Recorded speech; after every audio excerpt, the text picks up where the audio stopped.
ಬೆಂಗಳೂರು ದಕ್ಷಿಣ ಜಿಲ್ಲೆಯಲ್ಲಿನ ಬಿಡದಿ ಟೌನ್ಶಿಪ್ ಪರ ವಿರೋಧ ಹೋರಾಟ ತೀವ್ರತೆ ಮತ್ತಷ್ಟು ಹೆಚ್ಚಿದೆ.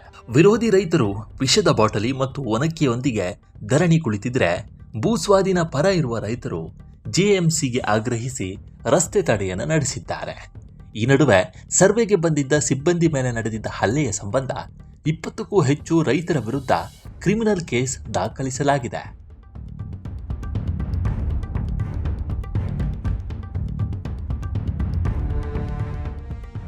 ಹೀಗೆ ರೈತರ ಮೇಲೆ ಕೊಲೆ ಯತ್ನ ಸೇರಿದಂತೆ ಕ್ರಿಮಿನಲ್ ಕೇಸ್ ದಾಖಲಿಸಿರುವುದಕ್ಕೆ ವಿರೋಧ ವ್ಯಕ್ತಪಡಿಸಿದ ಎಚ್.ಡಿ. ಕುಮಾರಸ್ವಾಮಿ, ತಾಕತ್ತಿದ್ರೆ ನನ್ನ ಮೇಲೂ ಕೇಸ್ ಹಾಕಿ ಅಂತ ಸವಾಲು ಹಾಕಿದ್ದಾರೆ. ಹೌದು, ಬಿಡದಿ ಟೌನ್ಶಿಪ್ ವಿವಾದ ತಾರಕಕ್ಕೇರ್ತಾ ಇದ್ದಂತೆ ಪೊಲೀಸ್ ಇನ್ಸ್ಪೆಕ್ಟರ್ ರಮೇಶ್ ಮತ್ತು ರೈತರ ದಾಳಿಯಲ್ಲಿ ಗಾಯಗೊಂಡ ಪೊಲೀಸ್ ಸಿಬ್ಬಂದಿ ಮತ್ತು ಜಖಂಗೊಂಡ ಇನೋವಾ ಕಾರು ಚಾಲಕ ಸಮೀರ್ ನೀಡಿದ ದೂರಿನ ಅನ್ವಯ 2 ಪ್ರತ್ಯೇಕ ಪ್ರಕರಣಗಳು ದಾಖಲಾಗಿವೆ.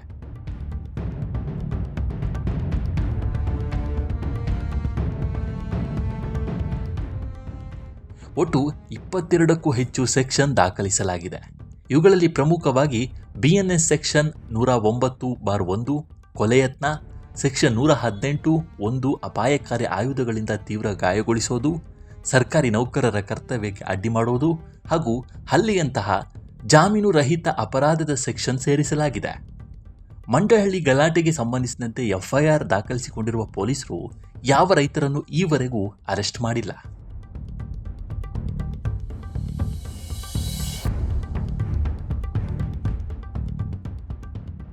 ಇನ್ನು 20ಕ್ಕೂ ಹೆಚ್ಚು ರೈತರ ವಿರುದ್ಧ ದಾಖಲಾಗಿರುವ ಕ್ರಿಮಿನಲ್ ಪ್ರಕರಣಗಳ ಕುರಿತು ಪ್ರತಿಕ್ರಿಯಿಸಿ, ಮಂಡಳಹಳ್ಳಿ ರೈತರನ್ನ ಸರ್ಕಾರವೇ ಕೆರಳಿಸಿ ಪ್ರತಿಭಟಿಸಿದ ಬಳಿಕ ಕೊಲೆ ಕೇಸ್ ದಾಖಲಿಸಲಾಗಿದೆ ಅಂತ ಕೇಂದ್ರ ಸಚಿವ ಕುಮಾರಸ್ವಾಮಿ ಆಕ್ರೋಶ ವ್ಯಕ್ತಪಡಿಸಿದ್ದಾರೆ.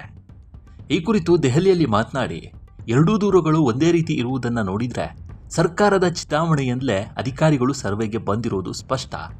ಸಿಎಂ DK ಶಿವಕುಮಾರ್ ಅವರಿಗೆ ಇಷ್ಟೊಂದು ಹಠ ಯಾಕೆ? ನನ್ನ ಹೆಸರನ್ನು FIRನಲ್ಲಿ ಯಾಕೆ ಬಿಟ್ಟಿದ್ದಾರೋ ಗೊತ್ತಿಲ್ಲ.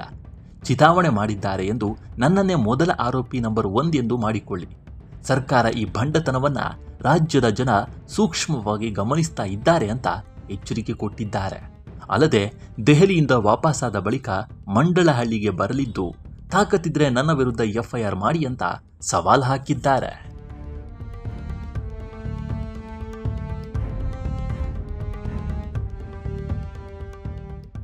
ಸಹನೆ ಕಳೆದುಕೊಂಡಿರುವ ಭೂಸ್ವಾಧೀನ ವಿರೋಧಿ ಹೋರಾಟಗಾರರು ಬಲವಂತದ ಭೂಸ್ವಾಧೀನಕ್ಕೆ ಮುಂದಾದರೆ ವಿಷ ಕುಡಿದು ಸಾಮೂಹಿಕ ಆತ್ಮ ಮಾಡಿಕೊಳ್ಳುವುದಾಗಿ ವಿಷದ ಬಾಟಲಿಗಳನ್ನು ಕೈಯಲ್ಲಿ ಹಿಡಿದು ಎಚ್ಚರಿಸಿದ್ದಾರೆ.